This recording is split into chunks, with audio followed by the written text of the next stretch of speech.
Hello, I'm Tim Russ. Live long and podcast. Hello and good day and happy first contact day for this April 5th, 2025. I'm Dave Mader, streaming here live on Facebook, YouTube, Twitch, and audio versions. It's an early morning here, and I'm joined with two great Live Long and podcasters to break down first contact day once again, talk all about it, and celebrate the day and the channel and everything else. We've got Justin Velociraptor with us. Good morning, everybody. Good morning. And we have the pirate himself, Adam. 220 years too late, but yes. Arya matey.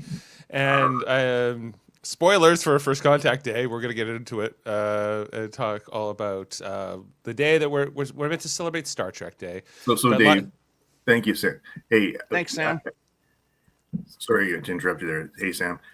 I moved up to Ottawa yesterday, and I started a new job up here on Monday, and I moved in with my kids, and until we sorted our housing situation. But just wanted to. This is sort of in theme. I rolled up a window blind and found this in the window this morning. So yeah, nice. Welcome to the Maquis. Yes, yes, I'm part of the Maquis. I should have worn my elbows up T-shirt instead of my Delta. Yeah. No peace, no resistance. Well, you're right in the heart of the capital there, Adam. And in the student area. So it's, yes, yeah, in the dorm as well. Sam asking what time it is here for us. It is 9:12 a.m. So I guess in Newfoundland it would be 10:40 something, 42. 42. Yeah, it's always an hour and a half there in Newfoundland. The Trek reviewer, of course, in the live comments with us as well. Star Wars fans get one day to celebrate Star Wars, but we get 2 days. So we get First Contact Day, and we get what? What's the other one? I'm forgetting something. Is it just the anniversary date? Is that like when it's like because there's like in September, I guess that's when the first episode debuted. I guess that's what he's referring of to. Original series. So when they celebrate like the 60th anniversary, it's always like in September. Or it will be, I guess, this next year. But as we learned on the cruise, too, though, Dave, you get your anniversaries of the shows, not just the original series. Star Trek Day, that's right. Star Trek Day, yeah.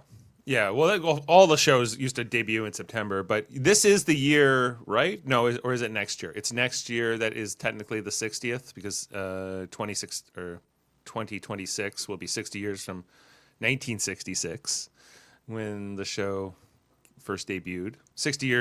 Almost 60 years since the moon landing, which is kind of fitting because we're starting on Monday. We're starting with a new show for All Mankind, which is made by Ronald D. Moore and a lot of the other Star Trek writers and set designers, and Jeff Russo did the music, who's done a lot of the other Star Trek themes as well. So it's interesting that we're kind of going outside of the IP once again, because in my head, for all I think have you two seen any of All Mankind yet? Oh yeah, I'm all up to date. Oh, you're all up, so you're actually farther along than I am, because I'm a season behind.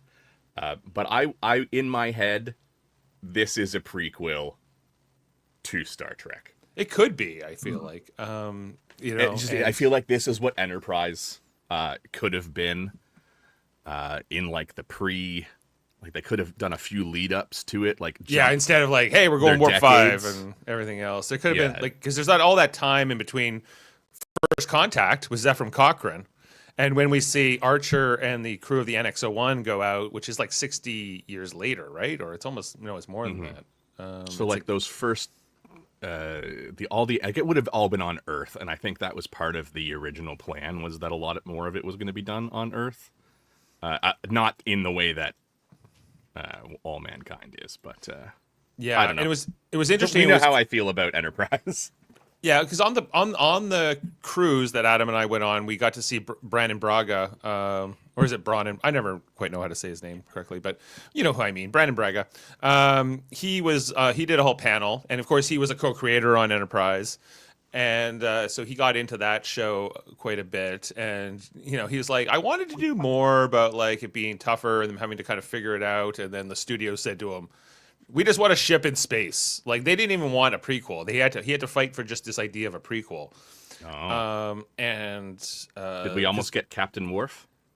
Well, we almost got like I think just another show that would have been set in like the 24th century around the time of Next Generation, doing something else, right? And I think they wanted to do something different, considering that at that time Star Wars was doing the the prequel trilogy. Prequels were becoming more, I don't know, common, and so it was a bit of a fad even when they made Enterprise. You know what, Dave? I'm glad we did that rewatch because I probably wouldn't have got to it without that doing that, and I enjoyed most of it. I think I probably was a little hard on Scott Bakula as captain at the time because he did things that annoyed me, but it was good though. Me too. It was good. I think Scott Bakula is an amazing person from all accounts, and I loved Quantum Leap. When that show was originally on, I had a hard time with it. And then when I did the rewatch with you, it was a completely different experience. And I was like, I can appreciate this show much more. Being a little older, maybe a little less jaded, less demanding in my expectations. Less incensed by the fact that the theme song has words. That the theme song, I liked that. I was one of the few. I like the theme song too. I still like the theme song. My dad, like that. I told you, Enterprise is my dad's favorite Star Trek these days. That's what he says is his favorite, and he has that theme song on his MP3 player. So if I'm out driving anywhere with him, chances are that song comes on, and he looks over, and I'm always just like, "Which version, Justin? Which version?" Yeah, the remix version or the not the quicker version, the slower original, like the one that takes its time. Not the uptown. Going where my heart will take me. And I do have faith of the heart. Yeah. I just don't want to hear it sang to me. But can you touch the sky? Did you know that that's not Rod Stewart? It's not anyone close to Rod Stewart. I always knew that because even when the show came out, I thought, is that Rod Stewart? And it sounds very much like him, but it's not quite him. Wake up, Maggie, I think I got something to say to you. Yeah. So I thought this would be an interesting conversation here. April 5th, 2025. As we know, the Vulcans are going to make first contact on April 5th, 2063, which is, what was it, like 38 years from now or something like that, if I'm doing the math correctly. But before all that, we're supposed to, have World War III, and there's supposed to be a lot of herd of destruction. So good for us. If right on track. But that seems far-fetched, right? We haven't moved the doomsday clock more times in the last half decade than in the last 50 years. Half month. Oh, yeah. Well, yeah, there we go. Right. Because this idea that meeting the Vulcans, and it doesn't happen day one, but, this idea that we're going to meet the Vulcans or another alien species, and we're going to put our petty differences aside, all of our trivial tribalisms, and we're going to unite and solve the real problems of hunger and war and disease and inequality. Those, we're it, guys. We're the generation that's meant to do this. So how are we going to do it is the harder part that Star Trek kind of yada yada is a little bit. That we're just gonna, people are just gonna have this epiphany one day, and we're going to get towards that Star Trek utopia. Would be nice.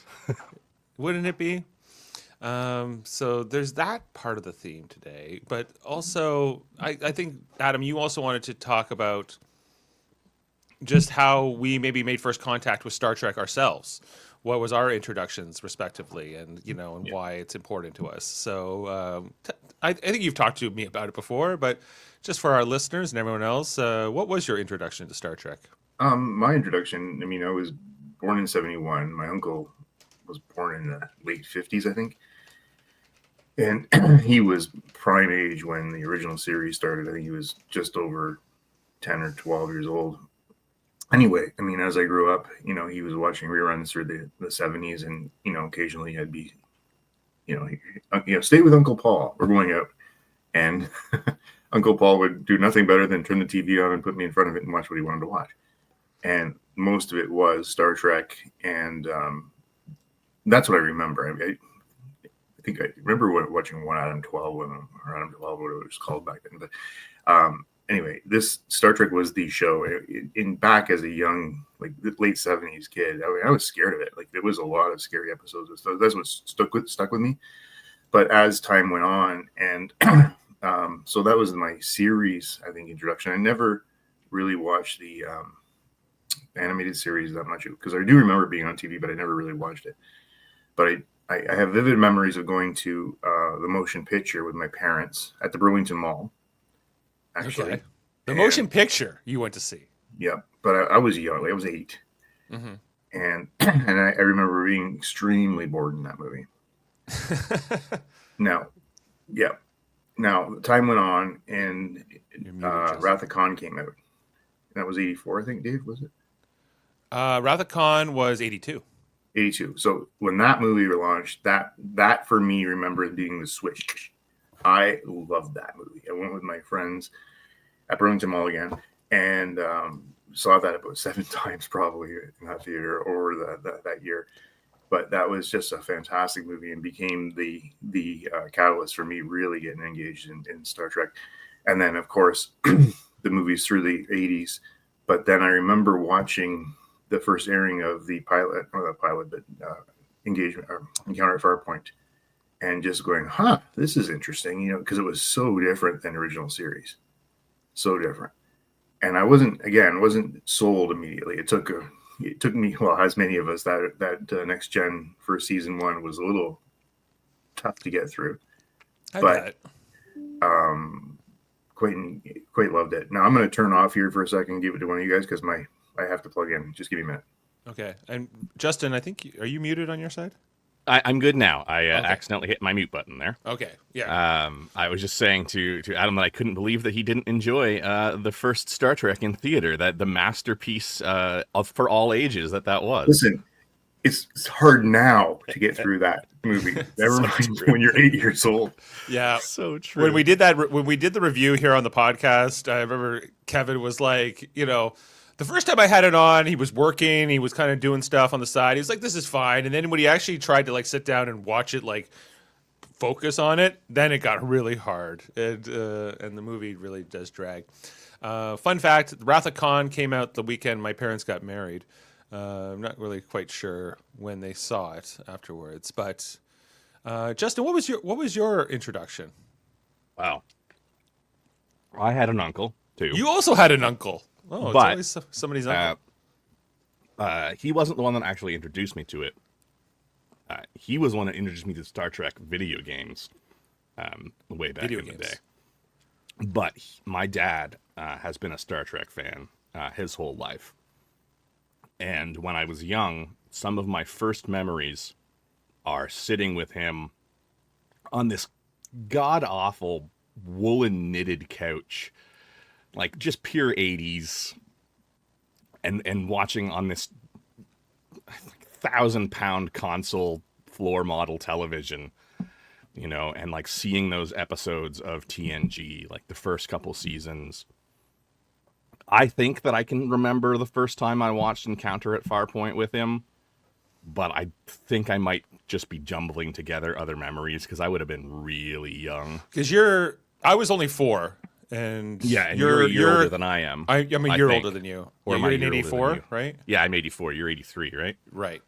Oh, Adam hit the router again, clearly.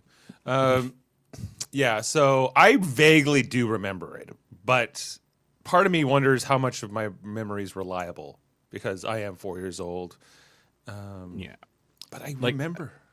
I definitely remember meeting Riker for the first time, but is that a memory from the first time I saw that episode, or is that a memory from a later episode that I'm just transposing onto the first time? But that was my dad was my introduction to Star Trek. He did the same thing. Literally, my story is extremely similar to Adam's, except it's my dad. My mom would, go out with her sisters or her girlfriends, and it'd be me and my dad, and he'd sit me down and be like, "Okay, bub, let's watch, this." And so growing up, I watched stuff that my dad just wanted to watch. That was definitely not appropriate for children. I saw Alien when I was under 10. like Terminator 2. My dad got in an argument once with the manager of a movie theater because they wouldn't let me in to see Terminator 2 when it was released in theaters. Oh, me too. My like I more got to rent videos at the store that I had no business renting, sort of thing. Have you ever Like, seen Falling Down with with Michael Douglas? Oh yeah. So Yeah. I rented Falling Down with Michael Douglas when it came out on video because I liked the cover of it, of him standing with the machine gun outside of the phone booth. I was maybe like 7.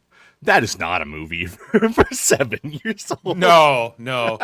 I remember I saw The Hand That Rocks the Cradle when I was like too young to be watching that, and and I was like, there was themes in that movie that I had no idea what they were talking about. I had no idea what it was. So yeah. So I would say that Star Trek is among the more positive early media influences right. Right. on me, and it really, it was that.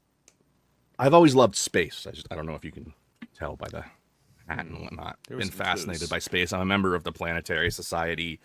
And I've always been that way. I've just been fascinated by space, whether it was about aliens or like exploration or the James Webb, like everything about space, from the absolutely absurd to the amazingly technological, fascinates me and always has.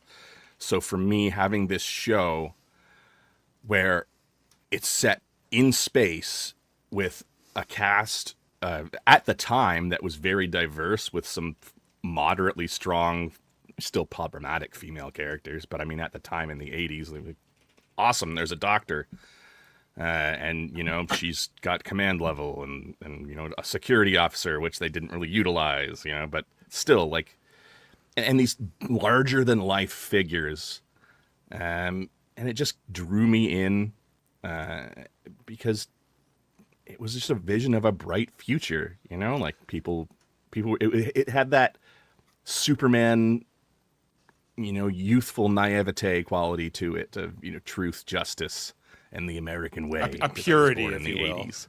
Yeah, it had a very purer vision than the cynicism that I'm seeing a lot of in media today. Which really started with 9/11, being the turning point for TV. I mean, as much as I love Battlestar Galactica, it was conveniently happened right after, after the towers came down. But hey, can I just, sorry, I was fussing around with power and then I cut the internet here.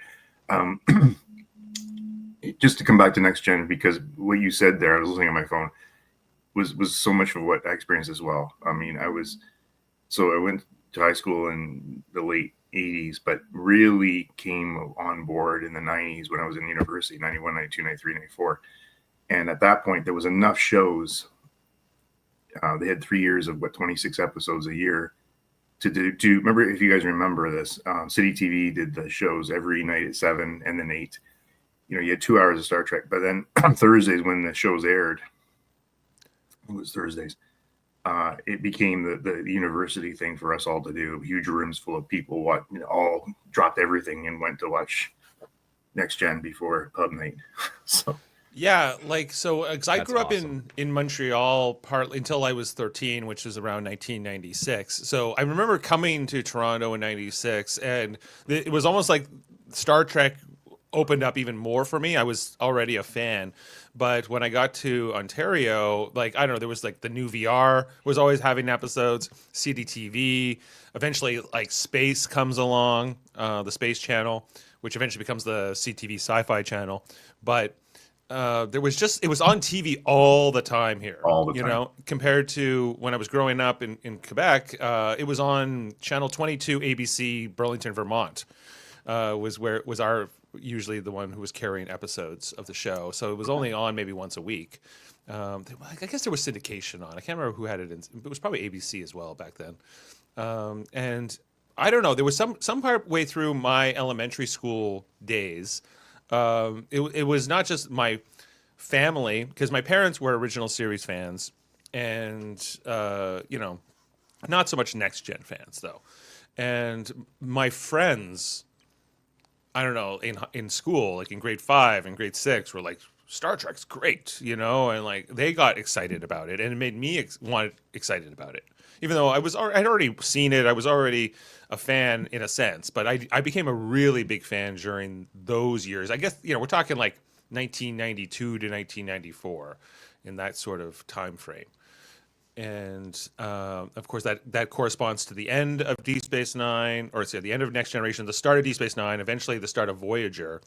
And so, like, for Justin and I, who were a little bit younger than you, Adam, like it was like we were kind of like in this. They call it the golden age of Star Trek, the 90s, right? Like, you know, that era where, and then of course, Picard and them, they're going off to do those movies. First Contact comes out in 96. I see that in the Burlington Theater on Branch Street, you know, and I remember everyone clapping at every single name that came on the screen, and how popular the franchise was. It was huge. And I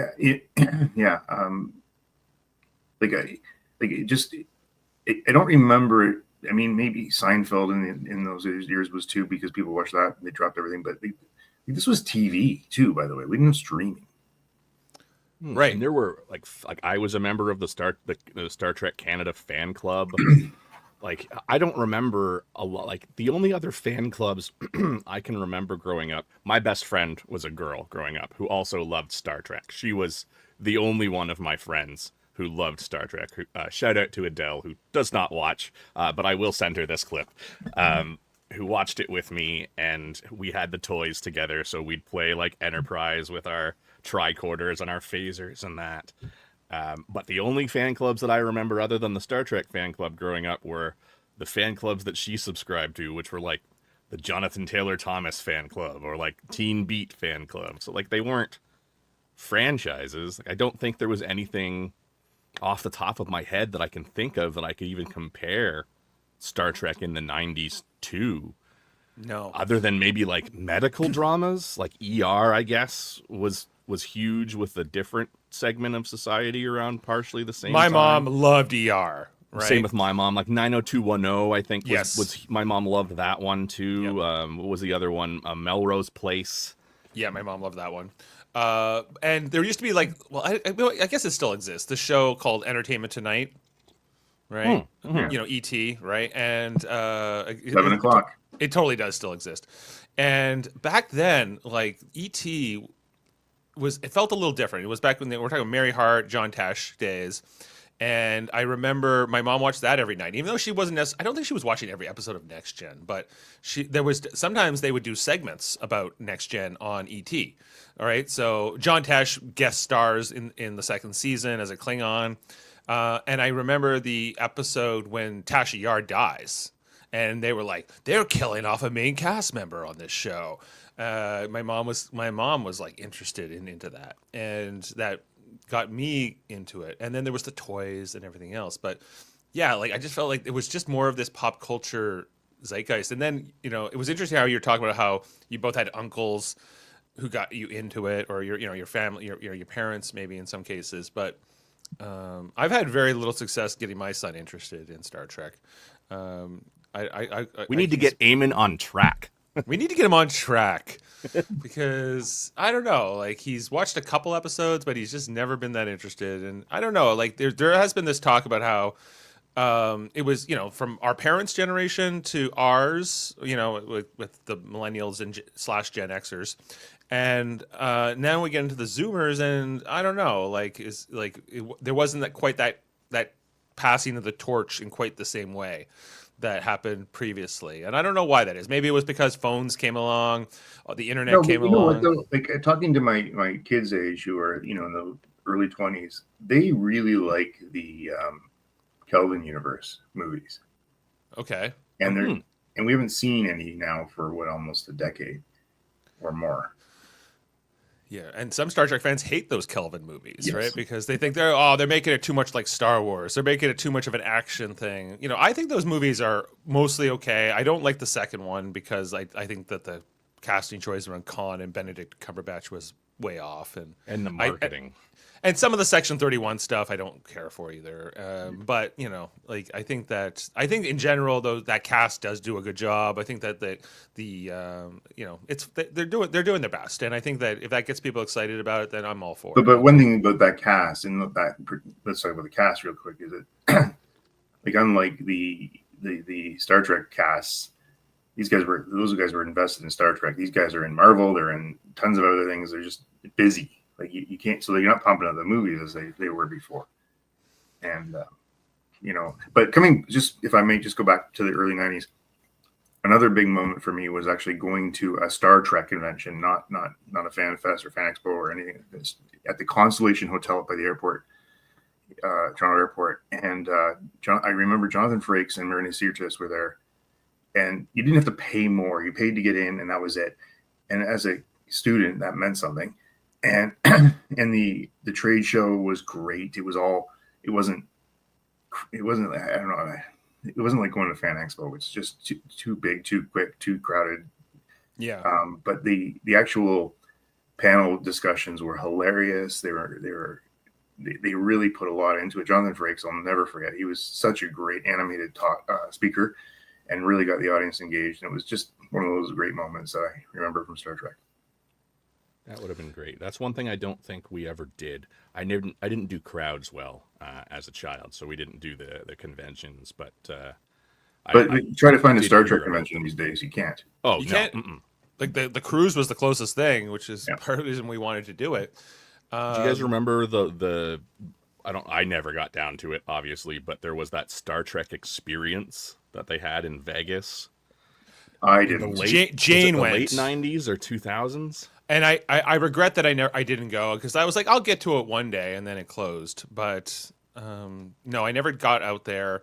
As I mentioned, when I came from Montreal to Toronto, there was in that particular year they had something called Star Trek the Exhibit. I think it was at the convention CN Tower. center. It was right by the CN Tower. Yeah. And they had this massive warp core display in there with the blue and the red sides, that. kind of just like you went through that too, I'm sure, right? And that just blew my mind. They had all they had costumes, they had props, they had different things like that. Yeah, the shuttle There. thing too, if I remember. We'd go to Canada's Wonderland, which at the time was Paramount's Canada's Wonderland, and there was guys in Ferengi and Klingon makeup just out in the courtyard. They would interact with you. And it was just And they knew some Klingon phrases too. right. And so Star Trek has all this popularity, and here we are, I don't know, 30 years later, and I feel like it's not as popular, and does that matter to me? A little bit, it makes it, I want to see it keep going. I want to see the success of the franchise keep going, because. But I think we are, though, Dave. I mean, look at the excitement around Strange New Worlds since we're getting closer to whatever that date is. And, True. People are still really engaged. I mean, I do hope, I was thinking when we were in the cruise, we were talking about there wasn't a lot of young people there, but then I thought, that was pretty costly too. Who can afford it? Right. Which is kind of what one of I think JT, the cruise director, said. He's like, listen, there are younger Star Trek fans. They just necessarily can't afford to come on this cruise yet, Yeah. whatever point in their life they're in. So yeah, they're definitely, and there were some younger people, but I'd say the average age was 30, 40, 45, 35, 40, if not older. So I kind of long for the old days, but then I kind of go, what do I have to complain about? I have Strange New Worlds, I have Lower Decks, I have all of these shows, I have Prodigy, I have Discovery, a lot of new shows. The show's not slowing down. It isn't.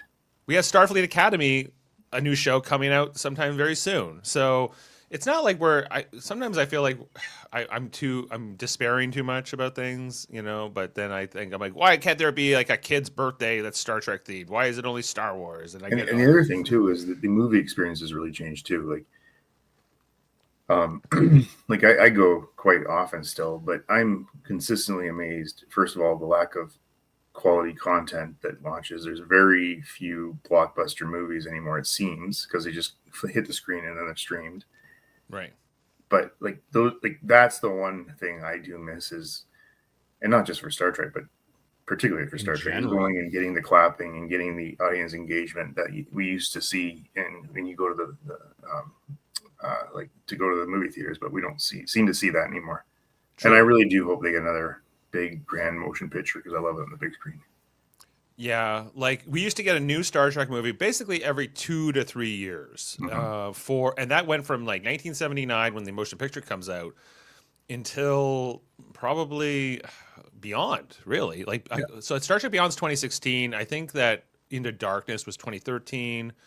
So yeah, like 2009 was 2009. So yeah, in between Nemesis and First Contact, or the 2009 movie was probably 5 years. So I guess at the longest gap, we probably had 5 or 6 years there. Well, now we're on 9. We're coming up on now 10. we're up to 9. But hey, we had a Section 31 movie. What are you talking about? Okay. Sometimes they miss the mark.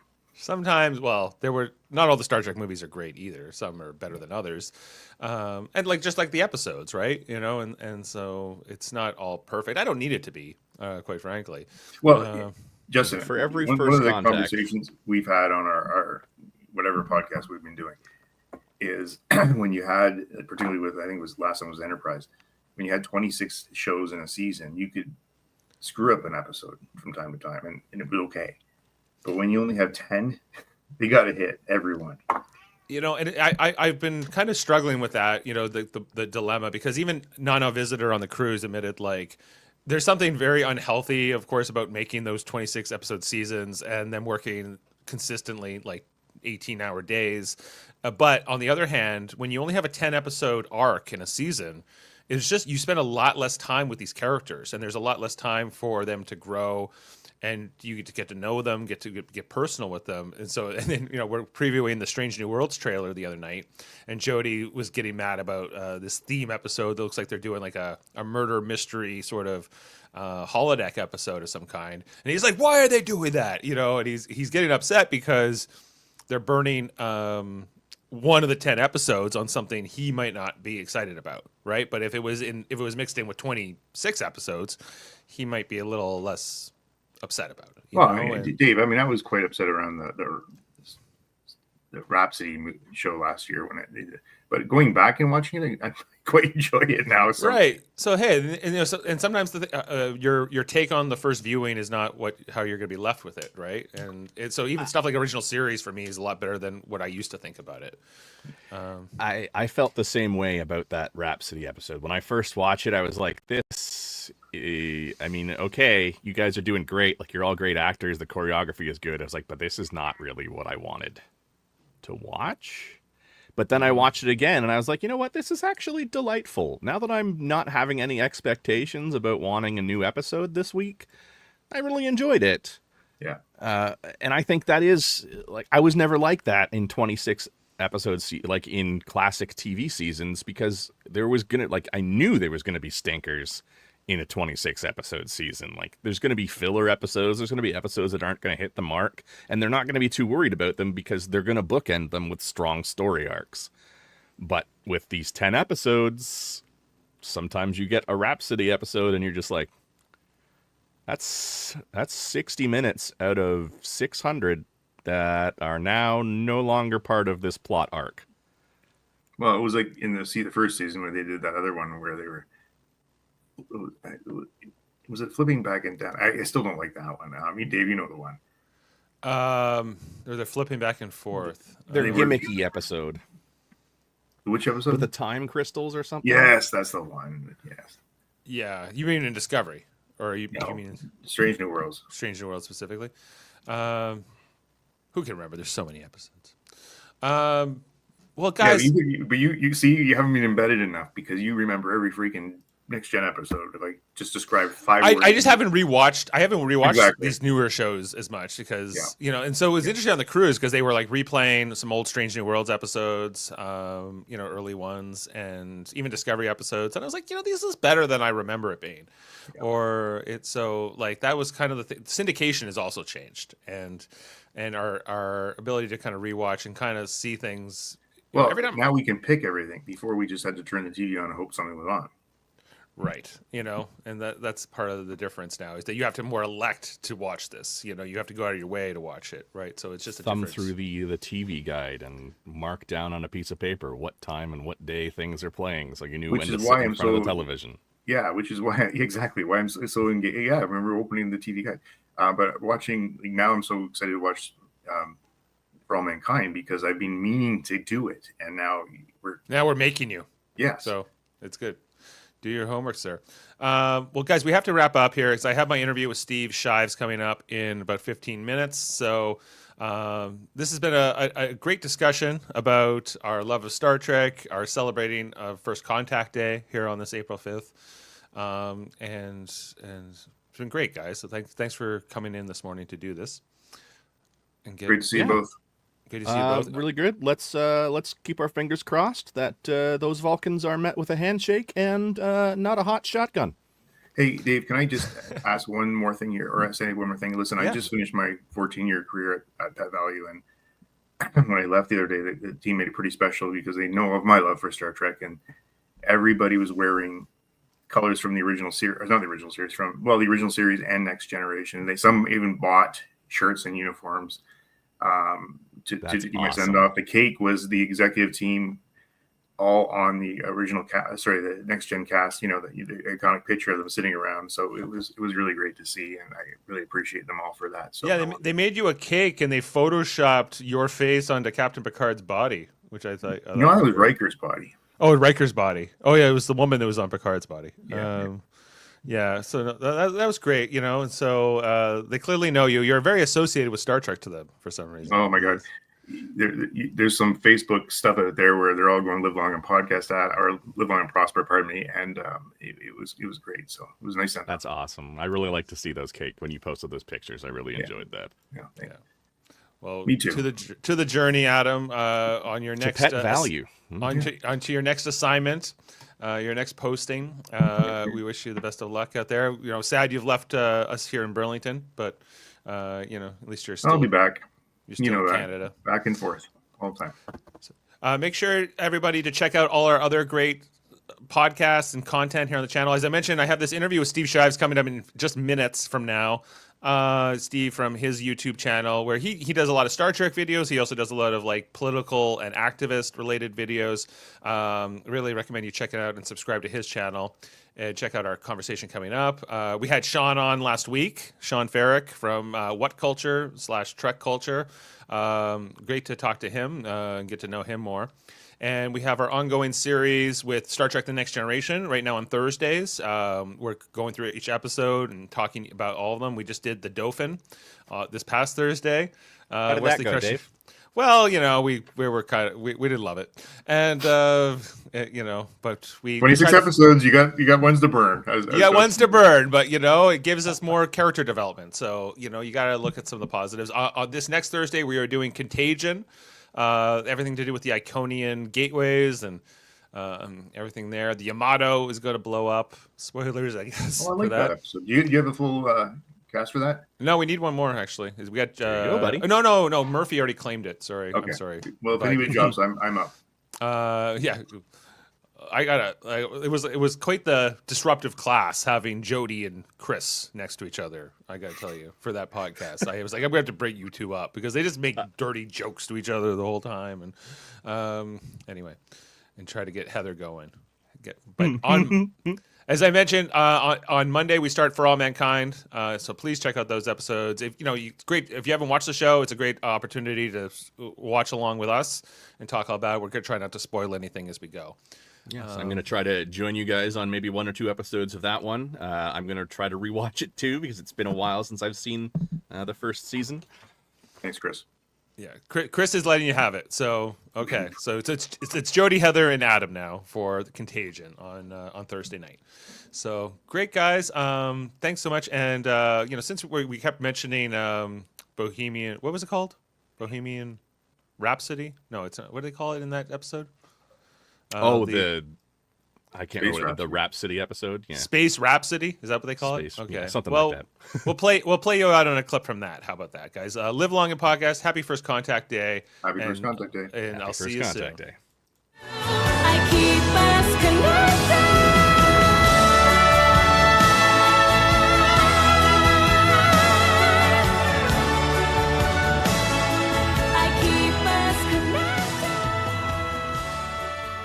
Bubs. Cool. Beam up some Star Trek content with Live Long and Podcast. Tune in to X-Rated, the X-Men animated review show. Artistic interviews with graphic histories. A roundtable movie discussion with Hey, did you see this one? And movie reviews with Hold Up, a movie podcast. And while you're at it, spin a few records with Eamon on Track. Watch us duke it out on trivial debates. And let's chat about TV with the Super Mater Brothers. It's all here on the United Federation of Podcasts.